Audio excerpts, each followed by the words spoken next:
നമ്മൾ പലപ്പോഴും business start ചെയ്യുന്നത് കസ്റ്റമേഴ്സിനെ ഹെൽപ്പ് ചെയ്യാൻ വേണ്ടിയാണ്. ഹെൽപ്പ് ചെയ്യുക എന്ന് പറയുമ്പോൾ ചിലപ്പോൾ അവൻ്റെ പെയിൻറ്റ് സൊല്യൂഷൻ കൊടുക്കാനായിരിക്കും, അല്ലെങ്കിൽ അവൻ്റെ പ്രൊഡക്ടിവിറ്റി കൂട്ടാൻ വേണ്ടിയായിരിക്കും, അല്ലെങ്കിൽ അവരുടെ സ്റ്റാൻഡേർഡ് നെക്സ്റ്റ് ലെവൽ കൊണ്ടുപോകാൻ വേണ്ടിയായിരിക്കും. പക്ഷേ പലപ്പോഴും ഒരു കസ്റ്റമർ ഷോപ്പിലേക്ക് പോകുന്ന സമയത്ത് അവന് കിട്ടുന്ന റെസ്പോൺസ് അതല്ല. കാരണം പലപ്പോഴും പല കസ്റ്റമേഴ്സിനും അവരോടൊരു ഇൻട്രാക്ട് പോലും ചെയ്യാതെയാണ് അവിടുത്തെ സെയിൽസ്മാൻ അവിടുത്തെ പ്രൊഡക്റ്റും സർവീസും എല്ലാം പരിചയപ്പെടുത്തുന്നത്. ഞാൻ ചോദിക്കുന്നത്, ഒരു കസ്റ്റമറെ അറിയാതെ എങ്ങനെയാണ് അവനെ ഹെൽപ്പ് ചെയ്യാൻ പറ്റുന്നത്? സോ നമ്മൾ ഏറ്റവും ആദ്യം ചെയ്യേണ്ടത് നമ്മുടെ ഷോപ്പിലേക്ക് വരുന്ന കസ്റ്റമറിനെ അറിയുക എന്നുള്ളതാണ്. അവന് എന്താ വേണ്ടതെന്ന് അറിയണം, അവൻ്റെ ഇൻട്രസ്റ്റ് എന്താണെന്ന് അറിയണം, അവൻ്റെ എക്സ്പെക്ടേഷൻ എന്താണെന്ന് അറിയണം, അവൻ്റെ കൺസേൺ എന്താണെന്ന് അറിയണം. ഇതറിഞ്ഞാൽ മാത്രമേ നമുക്ക് ജെന്യൂൻ ആയിട്ട് അവനെ ഹെൽപ്പ് ചെയ്യാൻ പറ്റുള്ളൂ.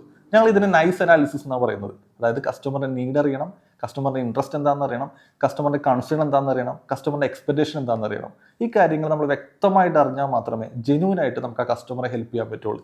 അങ്ങനെ നിങ്ങൾ നിരന്തരം ആ കസ്റ്റമറെ ജെന്യൂൻ ആയിട്ട് ഹെൽപ്പ് ചെയ്യുകയാണെങ്കിൽ ഒരിക്കലും ആ കസ്റ്റമർ നിങ്ങളെ വിട്ടു പോവുക മാത്രമല്ല, നിങ്ങളുടെ ജീവിതകാലം മുഴുവൻ ആ കസ്റ്റമർ നിങ്ങളുടെ വലിയൊരു ലോയാലിറ്റി കസ്റ്റമറായി മാറുകയും ചെയ്യും.